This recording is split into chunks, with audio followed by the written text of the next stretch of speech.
Good morning आशीष। एक बहुत पुरानी एक फिल्म थी, पाप को जलाकर राख कर दूंगा। डोनाल्ड ट्रंप साहब वो पिक्चर देखने के लिए जाते तो है लेकिन थिएटर तक पहुंच नहीं पाते, फिर से यू टर्न लेकर वापस आ जाते हैं। कल भी कुछ ऐसा ही हुआ।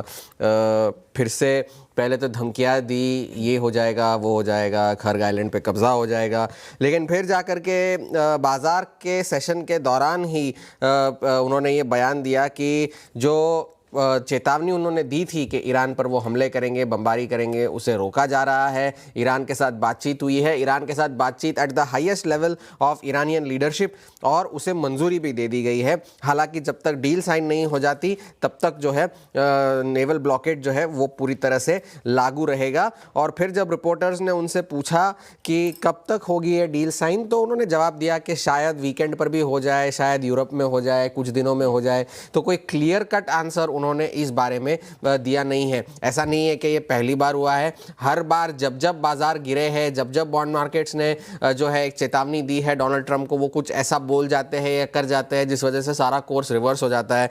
लेकिन डोनाल्ड ट्रंप ने जो कुछ भी कहा उसका ईरान ने साफ साफ तरीके से खंडन किया है कि हमने किसी भी तरह के एमओयू को मंजूरी नहीं दी है, यूएस के साथ हमारी किसी तरह की बातचीत नहीं हुई है। और डोनाल्ड ट्रंप के जितने भी बयान हैं वो एक टैक्टिकल रिट्रीट है, जो उनके टैक्टिकल रिट्रीट है, जो उनकी सारी धमकियां है उससे वो पीछे हट रहे हैं।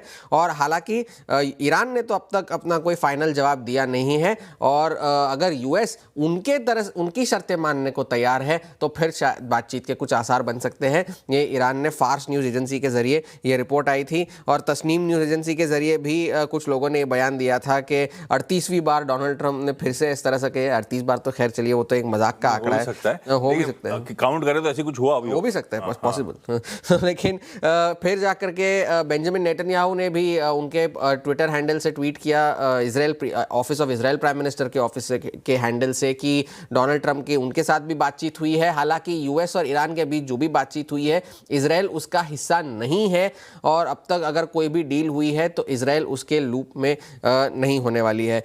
इस सारे डेवलपमेंट्स के बीच में डाउ बुधवार को जितना गिरा था कल उतना ही रिकवर हो गया। 950 अंक बुधवार को गिरा था, कल 950 अंक चढ़कर बंद हुआ।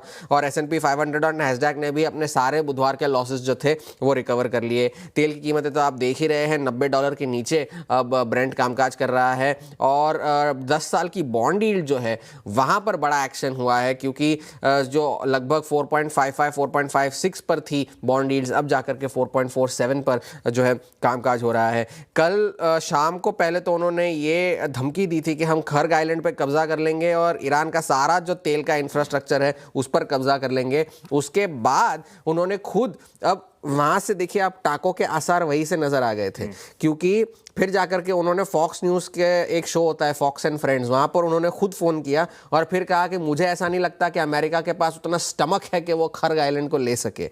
तो वहाँ से वो साइंस पहले से ही शुरू हो गए थे।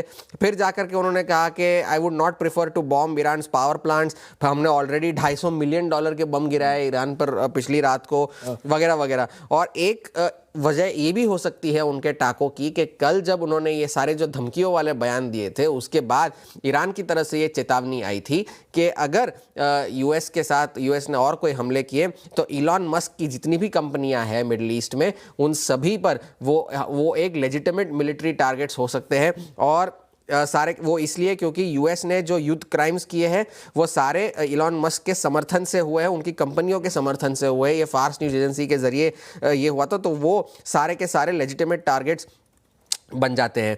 तो ये तो सारे युद्ध वाले डेवलपमेंट्स रहे। फिर से इन सभी डेवलपमेंट्स के बीच में किसी ने दो चीज़ें नहीं देखी कल। एक तो जो producer price index wholesale inflation के आंकड़े आए जो कि अनुमान से बहुत खराब थे। 1.1% महीने दर महीने प्रोड्यूसर प्राइस इंडेक्स बढ़कर आया, जबकि 0.7 के अनुमान थे।